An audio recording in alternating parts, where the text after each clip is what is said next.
This video talks about the subject and assessment structure for 31265 Communications for IT Professionals. Basically, we're running through the subject outline very quickly.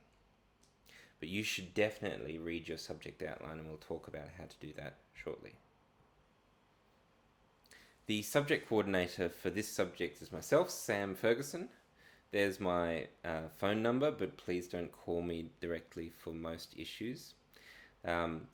For most issues that aren't personal, use the discussion boards on UTS Online. That is, go to the discussion boards and post a question, and you receive an answer on the same discussion board.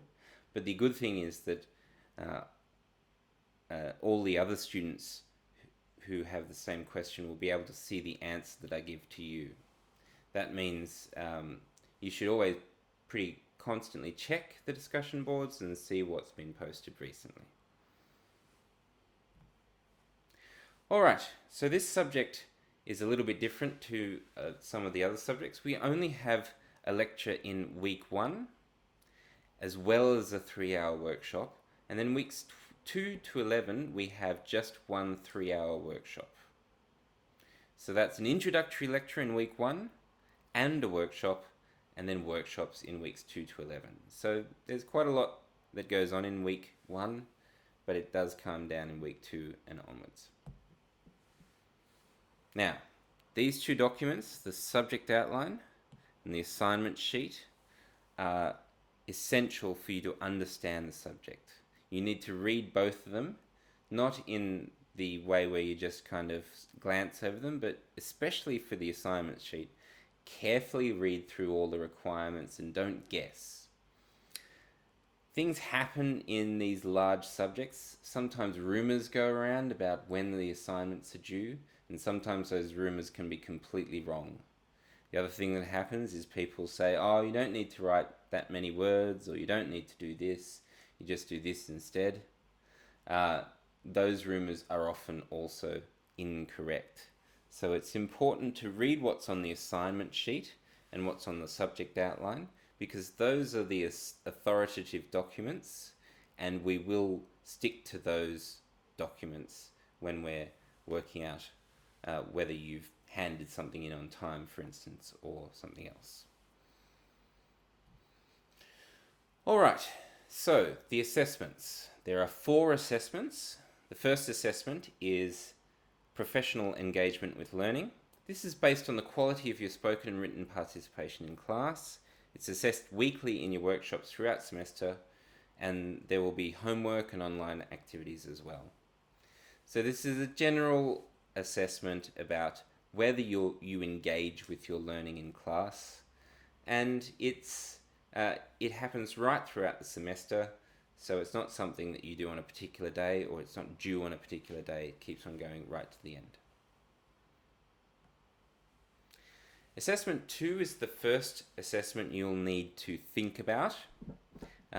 Check your assignment sheet for the due date for this assignment. What do you need to do? You need to choose a topic question.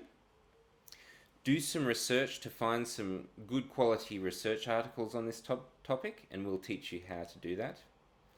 Evaluate the quality of the articles, and we have a session on evaluation. And then write up a report on whether you think the articles are good quality or not. So you find 4 research articles, and you choose 2 of those articles to be evaluated. This is an individual assignment, and you should focus on this individually. Now, choose a topic question. What does that mean? So, for assignment 2 and 4, you'll need to identify an IT issue or topic with ethical and/or social dimensions. So this is not just for assignment 2, it's also for assignment 4.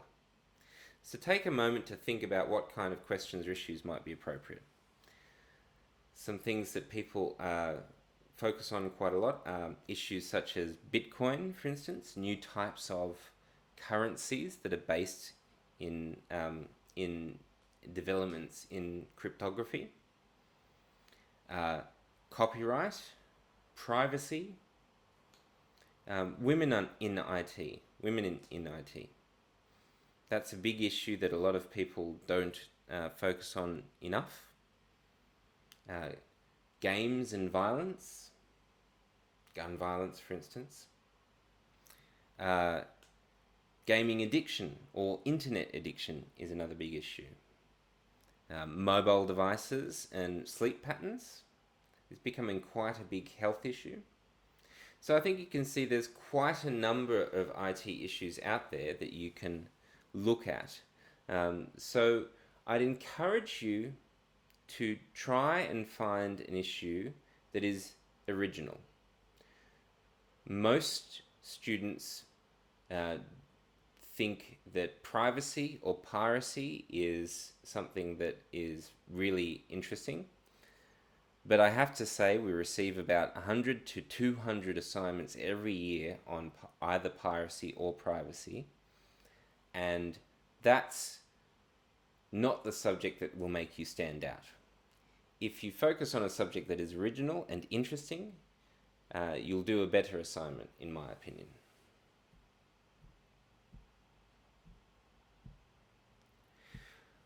All right, so this is called Information Search and Evaluation for assignment 2. Check when it's due. It's going to be the first assignment that's due on a particular date for this subject. It's not as an assignment where you answer the question. You don't answer the question. Instead, you do some research, you find some good research articles, and you evaluate the quality of those articles. That's really important to building a strong, well-sourced academic argument. You must use research articles to support your argument. It's not just your opinion, it's research that's backed up by evidence. So that's different to, say, what you might read in the newspaper, where it's an opinion of someone. After you've done assignment 2, at the end of semester, you will answer the question. So you use the topic question from assignment 2 and you write a report that argues your particular point of view. So that's where you need to bring it all together. You need to get a lot more research and write a strongly argued report that has evidence for each of the points of view. There's going to be quite a lot of detail about the report format. There's a draft. This is an individual assignment, and you must pass. If you do not pass the final assignment, you will receive an X grade, which is a fail for this subject. So you do need to pass. Why am I making sure that every student passes this assignment? Well, this is a fundamental skill, writing a research report, and we can't really have students graduating the degree without being able to write a research report. It's also essential for many of the subjects that follow this subject throughout your degree. If you can't complete this research report, you won't be able to complete a lot of the other subjects, and that's, I think, essential. So make sure that you focus on this research report. You complete a draft. If you complete a draft, usually you'll be able to complete the research report. So make sure you do that. So assignment 2 and assignment 4 go together. The other assignment is assignment 3, which is the careers project. Now this is a group assignment. Teams of 3 to 4 students get together. They investigate an IT career, and then they interview a person working in IT. You present your findings to your particular workshop as a 20-minute presentation, and you create a vodcast or an audio slideshow. So that's a very different style of assessment. Check out all the information in the assignment sheet. There's lots of details there about what you need to do. There's, I think, 3 pages on what you need to do. It's very important that you read that carefully, and we'll be setting you up into groups early on in the semester.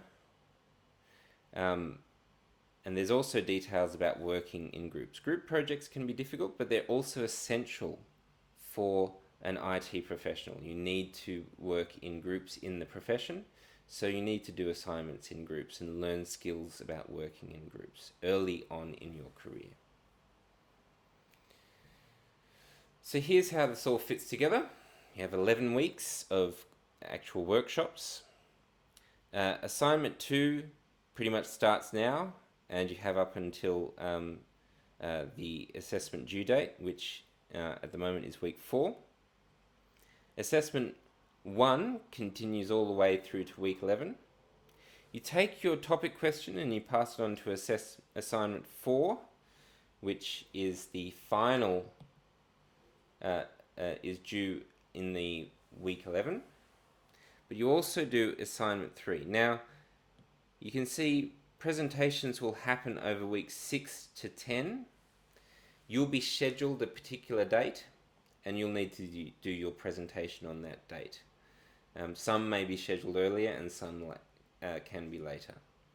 If you're scheduled earlier, that's kind of good, because then you get to focus on completing assignment 4. Now, in assignment 4, you need to carefully read your subject outline about what you need to do. At particular weeks, you need to have done research, drafted your main points, have a 1,000 word draft complete in week 10, and a final draft for proofreading in week 11. So that's something you need to keep an eye on and actually complete in advance of your workshop.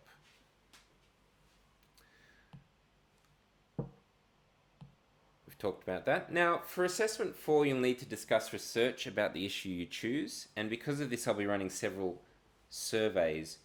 I'll be sending questions that you provide to the entire cohort of CITP. So that's 450 students will get your questionnaire, and they'll answer your questions and you'll get some results. That means you'll have some opinions of your fellow students to quote in your assignment. Now, obviously we can't have 10 questions from every student, otherwise we'd have 4,500 questions. I will be being very selective about the questions that I include on the survey.